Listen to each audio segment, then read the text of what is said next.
استمعوا إلى هذا الرجل ماذا يقول عني، وبعدها إن شاء الله نديروا تعليق إن شاء الله. شمس الدين حسبنا احنا أغبياء كمثله. أتوجه إليك بنبيك محمد النبي الرحمة، يا محمد إني توجهت بك إلى ربي في حاجتي هذه لتقضى لي. هنا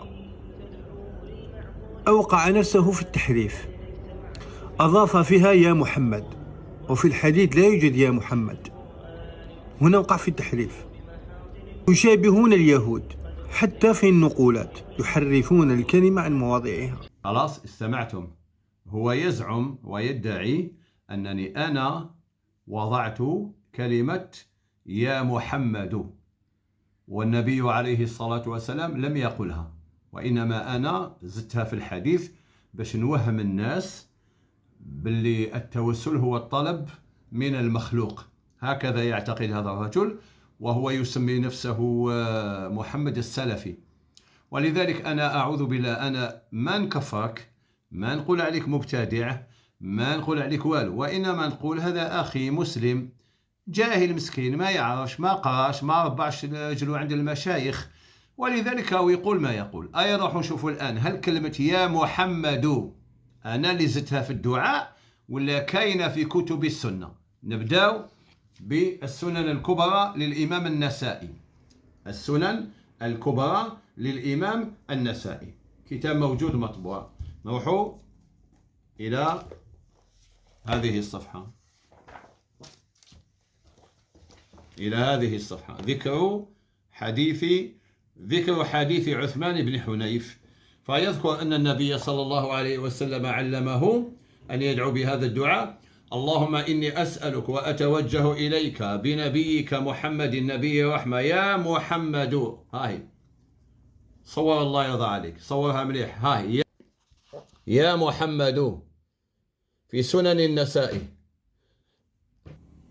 الأخ محمد أقرأها معي، يا محمد. ما تخافش أخ محمد، ماشي شرك، ما تخافش، أقرأ. هذا كلام رسول الله صلى الله عليه وسلم، لا تخف، موجود.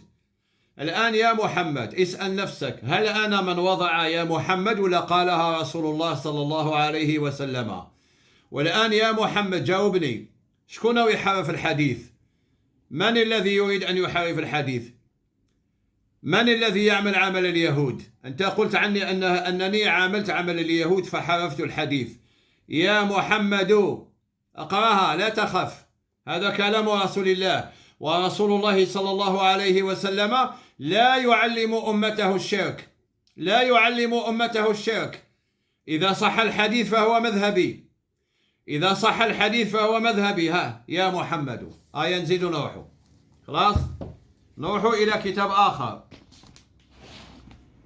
دلائل النبوة للإمام الحافظ البيهقي. دلائل النبوة للحافظ البيهقي.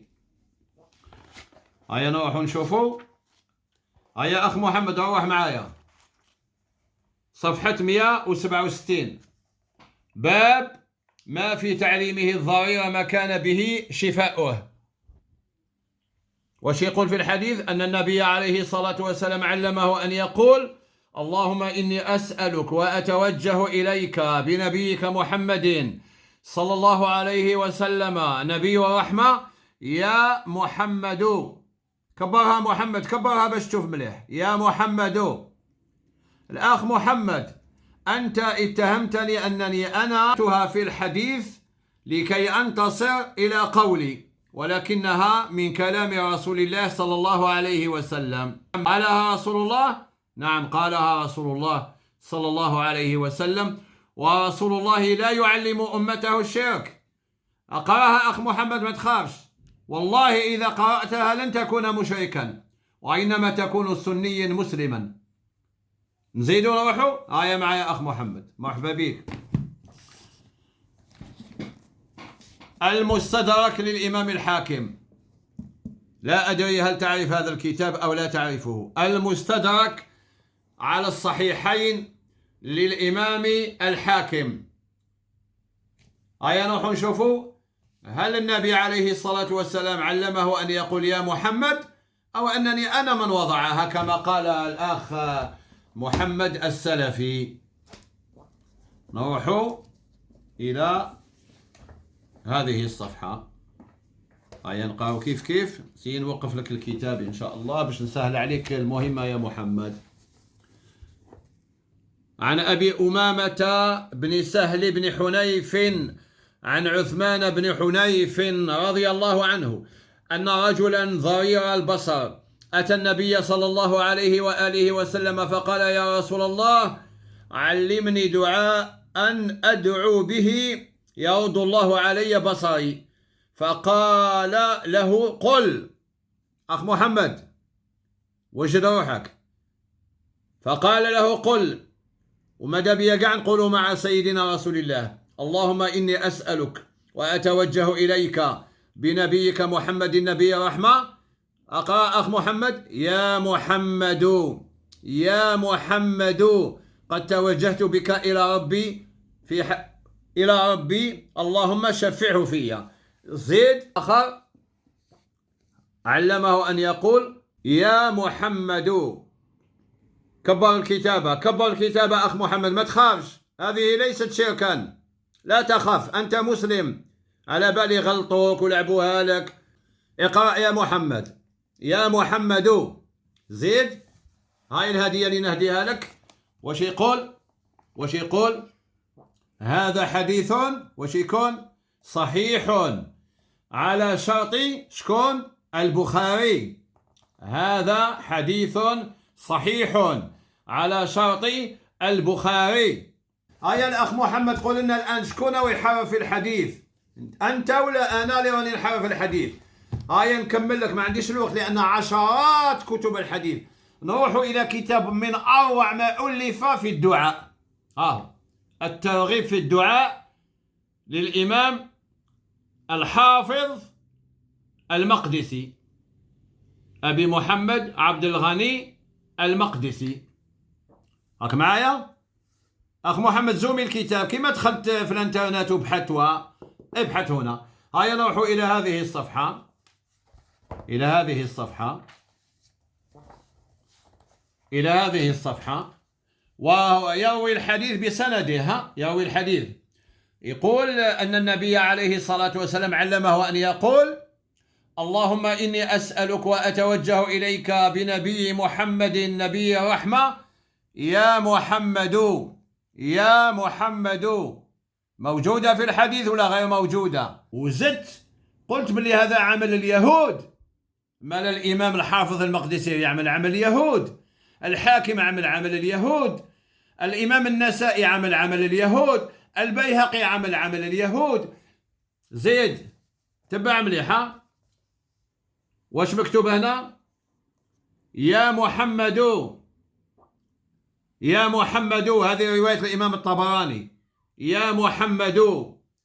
ونعطيك أين وجدت كلمة يا محمد. هاي نقولها لك بسهل عليك، روح شوف المراجع.